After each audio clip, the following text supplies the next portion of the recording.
Spider-Man PS4, my most anticipated video game of the year.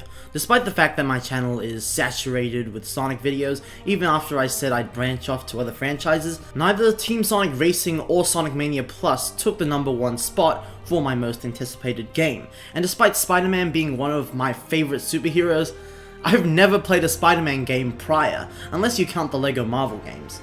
In this video, I'll be reviewing Spider-Man PS4 from top to bottom. I'll be specifically going through the story, presentation, gameplay, and extras. If you want to skip to any specific sections, I'll provide timestamps in the description. And as a side note, if you don't want the game spoiled, then you should probably click away or skip the story and presentation sections of the review at least. So without any further delay, let's get into the story.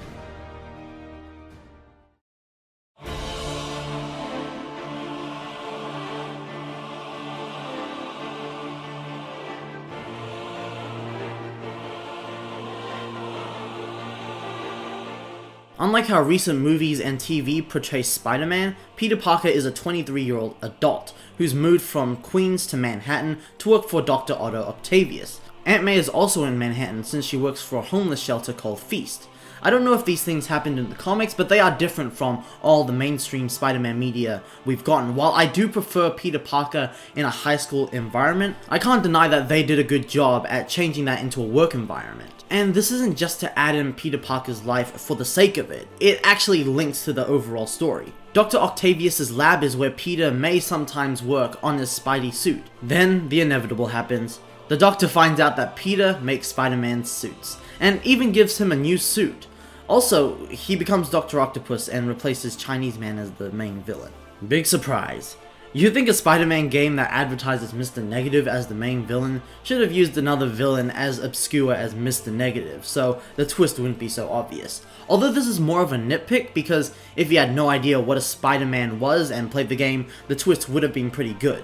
The story of Doc Ock starts off with him having trouble maintaining his lab. He breaks safety protocols and has this history and rivalry with Norman Osborn. And because Norman is the mayor in this continuity, he shuts down the lab, which escalates the tension between the two. Doc Ock then uses all the favors everyone owes him to get the lab back and develops the octopus arms, which messes with his brain and leads to you-know-what. And I have to say, this is a much better story than what Spider-Man 2, the movie, not the video game, presented. And I think that it's thanks to the fact that this is a video game, so the story is much longer, allowing you to get attached to Doc Ock. He's a good guy who's really smart, and he's been working with Peter to create world-changing prosthetics. He's also suffering from this condition where his nerves begin to break down and degenerate, which makes his work even more important. He's not just changing the world, but trying to save himself, which is important to Peter due to the two's relationship. Like the relationship between a boss and their best employee. Okay, I think that explanation just made things worse. But speaking of relationships, Mary Jane Weed Watson is in this game. She actually broke up with Peter prior to the events of the game, but out of sheer coincidence, meets up and works together with him to stop the current threat. An interesting relationship develops here. MJ wants to be partners with Peter, while Peter thinks it's too dangerous and wants MJ to do all the behind-the-scenes computer stuff. And while I can agree with Peter since they are taking on supervillains and MJ is a regular human being, she also proves to be a useful part of the team and competently sneaks into enemy territory and recovers information while Spider-Man is doing something else. The climax, I guess, of this relationship is done really well. In this one scene, Spider-Man sees a man pointing a gun at MJ, so he runs in and knocks the guy out, but in truth, the guy was just too lazy to put the gun down, and was telling MJ some crucial information. This causes MJ to get upset over Peter since the guy didn't get to finish what he said, and an argument ensues. This works well because this is an actual real problem since both Peter and MJ have justified arguments. Peter saw the man pointing a gun, of course he'd take action and stop the man, but at the same time, MJ was having no problems and Spider-Man ruined their chances of getting ahead of the enemy. And there are a bunch of moments like this sprinkled throughout the game. But after MJ helps Peter rescue Aunt May and Miles Morales from a burning building, he finally realizes that MJ does useful things and is a useful character, so when she plans to sneak into Norman Osborn's apartment all by herself, and even after escaping albino Russian just barely, Peter is all for how tense the situation got. Like I mentioned before, Miles Morales is in the game, and he becomes a stronger person throughout the game after his father got killed by a suicide bombing caused by Mr. Negative. This is mainly to set him up for a sequel, since he gets bitten by a radioactive spider late into the game, and reveals his power to Peter during a mid-credit scene. You also have Silver Sable, the albino Russian, who's the head of Sable International, a group of strong white guys who are supposed to protect Norman Osborn from Mr. Negative, but end up asserting their dominance so much that they start imprisoning the citizens of Manhattan and try to kill Spider-Man. By the end of the game, Spider-Man is able to convince Silver to try to help him catch Mr. Negative, and once they succeed at that, she's all like, "LMAO, you've given me a new perspective. I'm gonna leave now and not bother you and reflect on my life choices, but my soldiers are still gonna shoot at you, even though I'm literally their boss and can tell them not to. Toodles." I'm really sorry for that. Apparently there's going to be a more in-depth look into Silver Sable, but the game was already too long, so they cut it out, which is probably why the Silver Sable stuff is rushed and brushed over. Fortunately, DLC will be released called Silver Lining, which probably concludes the Silver Sable arc. So, now let's get into the conclusion of the story, the epic finale. MJ tells Peter that it's not just Spider-Man they need to defeat Doc Ock, but also the smarts of Peter Parker. So Peter goes to Doc Ock's old lab and builds a new suit. This part of the story could have been more meaningful if the suit provided you an ability you needed to defeat Dr. Octopus, but all it does is refill your web shooters quicker. This is Peter Parker, he helped Doc Ock develop his octopus arms. Maybe the suit's ability could have temporarily disabled his arms. Or, to make it usable outside the boss battle as well, make it shut down any electrical devices nearby. I know this is getting more into the gameplay, but the story is supposed to explain or justify elements of the gameplay, especially at a point in the story like this. Other than that, the ending was spectacular. Peter wants to help Doc Ock get better throughout the whole game. He needs the anti-serum for a bioweapon that was released, but Doc Ock won't give it.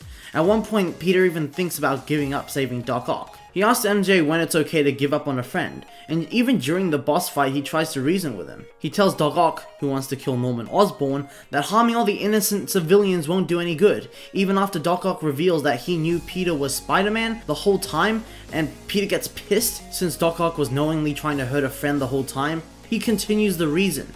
It's not until Doc Ock looks straight into Peter and tells him that there's no saving him, and stabs Peter, that he gives up. He lets Doc Ock fall to his death in order to get the anti-serum. Fortunately, the two of them fall into the Oscorp tower and survive. Doc Ock tries to convince Peter that he's coming back to his senses, but then brings up the fact that he knows that Peter is Spider-Man, as a form of blackmail. And by risking his identity being revealed, Peter walks away from Doc Ock. I love this ending. Usually in stories like these, the villains do come to their senses and help the hero at the last minute, but the loss Peter endured gives off a stronger emotional impact. But the loss doesn't end there. Mr. Negative and Peter both lose Aunt May. She happened to be infected by the bioweapon that Doc Ock released. Peter had the choice to save Aunt May and cause the deaths of people all over the city, or risk the death of Aunt May so that the anti-serum can be analyzed and copies of the serum can be made. And as I said before, it was a loss for Mr. Negative too. Mr. Negative actually owned the homeless shelter and finally lost control of himself. So he left Aunt May to take care of the homeless shelter only for his actions to assist in her death. But on the other hand, the events of the game got Peter back together with MJ, and we got Black Spider-Man, so it's all balanced. Also, Harry is going to be Venom in the sequel. But yeah, it's a pretty good story, and I'd love to play through it again. It scores an 85% from me.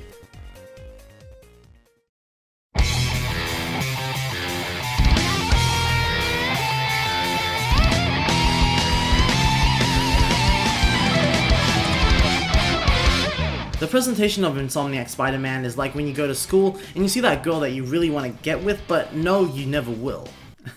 I wrote this script a few weeks ago. I have no idea why I wrote that in. Was that supposed to be like a Spider-Man Homecoming reference or something?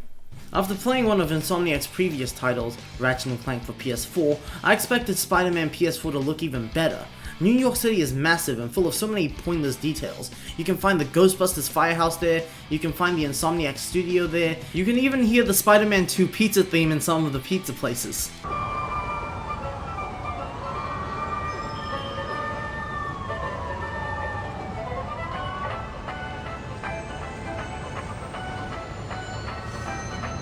All units, reports of fugitives raiding emergency food supplies. You can explore the city during the day, sunset, and night. Most of the buildings feel unique. You can find people partying on rooftops, the streets feel alive, random crimes appear at times. Close up, the cutscenes look fantastic. The animation doesn't seem stiff or lazy, the facial expressions don't look like Shenmue 3, even small things like Spider-Man's quips, the amount of varied animations he has, and the white outline around enemies to indicate if they're knocked out or not really add to the experience. At the end of the game, Spider-Man's tech gets damaged, so the fact that the UI disappears is kinda inconvenient, but also immerses you even further. The music is pretty forgettable, not gonna lie, but the main theme that plays while you swing around the city truly makes you feel like you're a being above all other variants of your kind.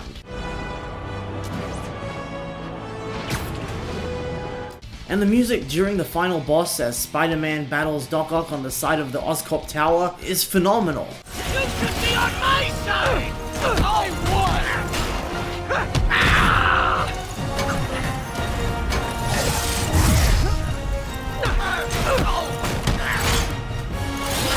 The fact that Spider-Man takes off his mask at the end so we can see how he feels through the facial expressions is great. This game is just a phenomenal journey that presents itself to the player magnificently.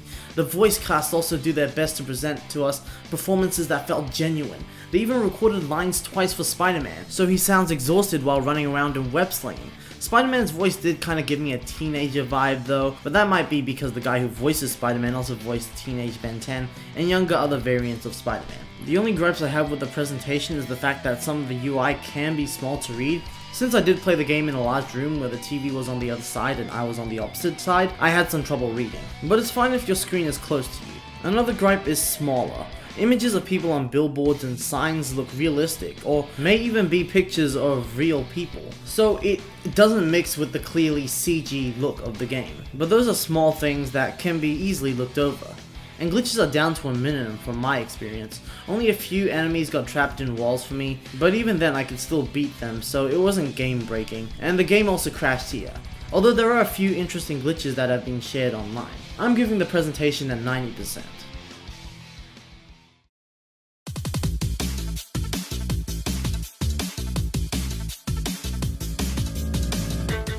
Obviously, the most important aspect of a Spider-Man game is the gameplay, as it sets you to feel like you're stopping the widespread crime occurring in Manhattan. The first mechanic the game introduces you to is web slinging. I'd say the web slinging here is a pretty big step up from LEGO Marvel Superheroes 2. Each web actually sticks onto something and your movement is affected by this too. Swing from a building on the right side and turning right will be easier, while turning left would be harder. On top of that, you can jump from a swing to increase your momentum and zip forward by pulling yourself from a quickly dissolving web. You can also upgrade Spider-Man's moveset, so over time you'll gain a few more moves to do while web swinging, and your travel speed will gradually increase along with your real life skills of pressing buttons at the right time. The other important aspect of the game is combat. Although the combat seems similar to the Batman Arkham series at first, it has its own Spider-Man twist to it. Instead of countering, you can only dodge enemies, which makes sense. Whilst Batman is a terrifying force in the shadows, Spider-Man is a more acrobatic character. Although dodging at the perfect time does allow Spider-Man to shoot a web at the enemy in their face, distracting them. Also, unlike in the Batman Arkham series, Spider-Man doesn't just automatically gravitate to an enemy when he does a punch. Instead, you have to push the triangle button to pull yourself towards an enemy. You can even launch enemies into the air and perform aerial attacks. Webs are also integrated well into the combat. As mentioned before, you can pull yourself towards enemies, but on top of that you can pull your enemies towards you, yank their weapons away, throw objects and weapons, web enemies to the wall, and tie enemies up in webs and throw the enemies afterwards. Some enemies may be immune to web attacks though, specifically a few Sable agents who have special armor. The enemy types include your standard variety. Some are basic melee enemies, some have guns or rifles, some have shields, others have melee weapons they can use to block your attacks, and others can fly. Boss fights are pretty repetitive, but they still offer a challenge, and the concepts they're based around keeps the game interesting, like a web-slinging fight with Vulture, or a chaotic boss with Rhino where he destroys anything in his path. Going back to the regular combat, there are a lot of enemies at once, and some fights can last pretty long, so the best way to try to endure these battles is by using gadgets the game provides you with. You of course have regular webs, which take a while to web up enemies. There's also a blast that pushes enemies back, allowing you to push them off buildings or even stick them to walls if they're already webbed up. The impact web allows you to web an enemy up with one shot and pushes them back. You also have a spider drone which flies around and causes enemy damage. You also have the electric web that electrocutes enemies and also spreads to nearby enemies. There's also the web bomb, which is pretty self-explanatory, and the trip mine, which pulls enemies to the wall when the sensor is triggered. There's also this one thing from Guardians of the Galaxy, maybe they taught him how to make it. It's time for another Behind the Blur, guys. In this episode, did the Guardians of the Galaxy teach Spider-Man how to make each gadget is unique enough to set each other apart, and feel like something an older and more developed Spider-Man would have? Except for this, why does he have the space tech? Pretty much all the gadgets are unlocked as part of the main story, except for the pushy blast and the space tech, and each gadget can be upgraded over the course of the game. There's also a limit on how much you can use each gadget, so you have to find out which gadget will be more effective in each situation, depending on enemies. Throughout the game, you'll also have a focus bar that can be filled up by beating enemies using gadgets and web slinging. The focus can then be traded for health, which can be really useful mid-battle. Or if at least one section out of the 3 in the focus bar are full, you can perform a takedown which drains a whole section of focus but defeats an enemy instantly. So you have to choose between enduring enemy attacks or taking enemies down quickly. I personally found myself healing a lot because I didn't bother getting to know the combat system properly throughout the game. That and the camera. It barely moves during combat or running around, so you have to turn it for yourself, making the game unnecessarily more difficult. Sometimes I'd run around pressing triangle hoping to lock onto an enemy that's off screen because the camera didn't turn for me. There are also stealth sections in this game, 2 forms. There's the Spider-Man stealth sections and regular human MJ or Miles Morales stealth. Spider-Man stealth is really easy and simple. All you have to do is whip up enemies from a high vantage point without anyone noticing, and it's really easy to divert enemies' attention without them spotting you. An enemy could probably even see you from a place where it's easy to identify you as someone who shouldn't be there. The Batman Arkham series handles stealth way better because there were a lot of elements from the environment you could use to hide and take down enemies, but the ones in Spider-Man are just bland, and the only gadgets that would be useful in these sections are the regular web shooters and trip mines. On the bright side, stealth is optional unless the story requires it or a specific side mission requires it. Otherwise, you can just let an enemy spot you and take them down through combat. The MJ and Miles stealth sections are pretty simple. You start off by simply knocking objects over to distract enemies, but MJ will later get the ability to throw a distracting beat machine and a taser. Miles, on the other hand, has the ability to hack machines so he can cause distractions and be a safe distance away from enemies.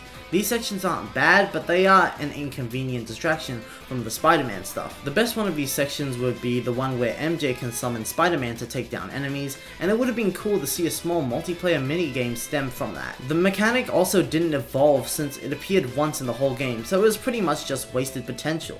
The game also has regular Peter Parker sections, which require you to complete minigames. There's the circuit minigame that's pretty easy. There are 2 parts to the minigame: getting the circuit to connect and providing the right voltage. You also have the line matching minigame, which makes you feel like you're trying to match shapes. That's how easy it is. Although a few slightly challenging design versions of these minigames are optionally provided. Spider-Man may also have to do these minigames, but it's more a Peter thing since he does these in the lab with Doc Ock. Overall, what really shines about this game is the web slinging and the combat, with the stealth and minigame sections pulling the game down a bit. I'll give the gameplay an 80%.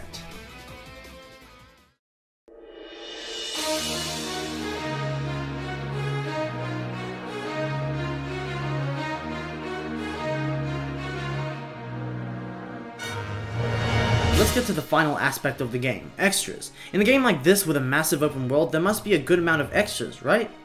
Yeah, it has the perfect amount of content for you to not give up midway into completing all the side missions, but still enough that it's not just a breeze. There are a lot of combat or stealth based side missions where you have to take down enemy bases. Escaped prisoner bases will probably provide the longer battles, while Sable stations set up around the city contain the most challenging enemies to face. Demon warehouses taken over by the team of negatively powered men that are led by Mr. Negative, takes place indoors. And finally, I'd say the Fisk construction sites are the control of all these. There are also a bunch of research stations set up around the city by Harry Osborn that Spider-Man needs to check on. Each station provides you with a mission. Some can be as simple as swinging around smoke, while others can be as crazy as swinging through the city in the middle of lightning storm while trying to adjust antennas and avoid the lightning strikes. Challenges are also set around the city by Taskmaster. These include stealth challenges, combat challenges, challenges where you have to chase a drone, and challenges where you have to destroy bombs. Once you finish enough of these challenges, you'll encounter Taskmaster himself, and it doesn't matter if you defeat him or not, so do whatever you want. Once you complete all the challenges, he'll appear again, and if you fail to defeat him, you'll have to do another challenge for him to appear again.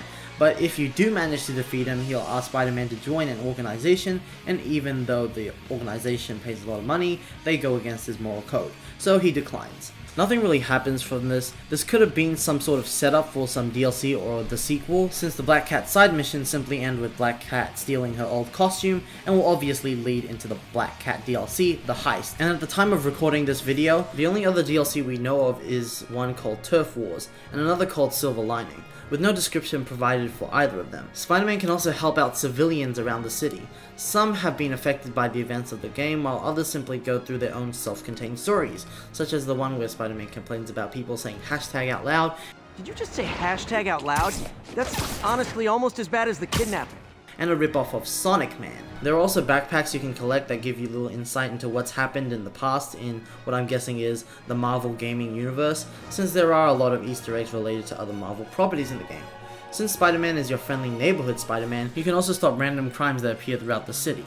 You can also do photography missions. The photography and backpack missions don't require much effort than to go to places that's already been displayed on the map, but the backpack missions do offer a nice reward, while the landmark missions don't.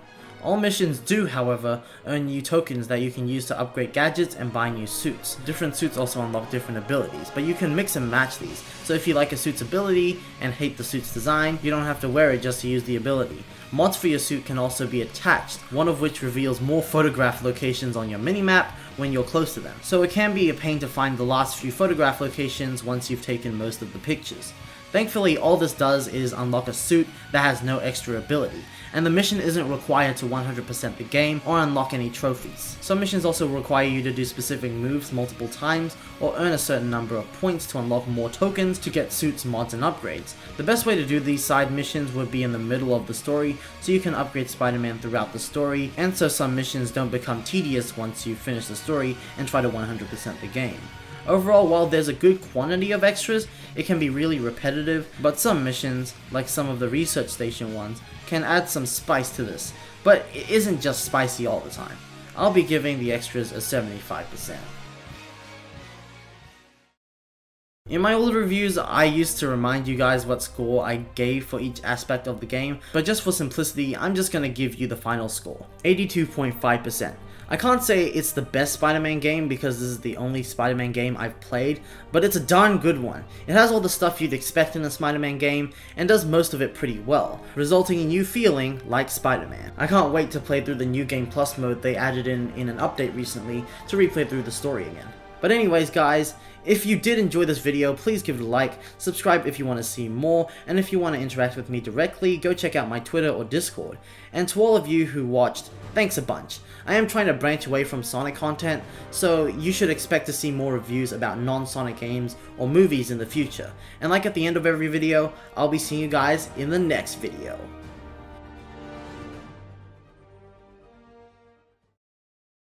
So the 100% completion reward is this shirtless Spider-Man suit. And you know what? Even if this suit isn't for me, I'm glad that the game is catering towards gay men and straight women out there. This is equality at its finest.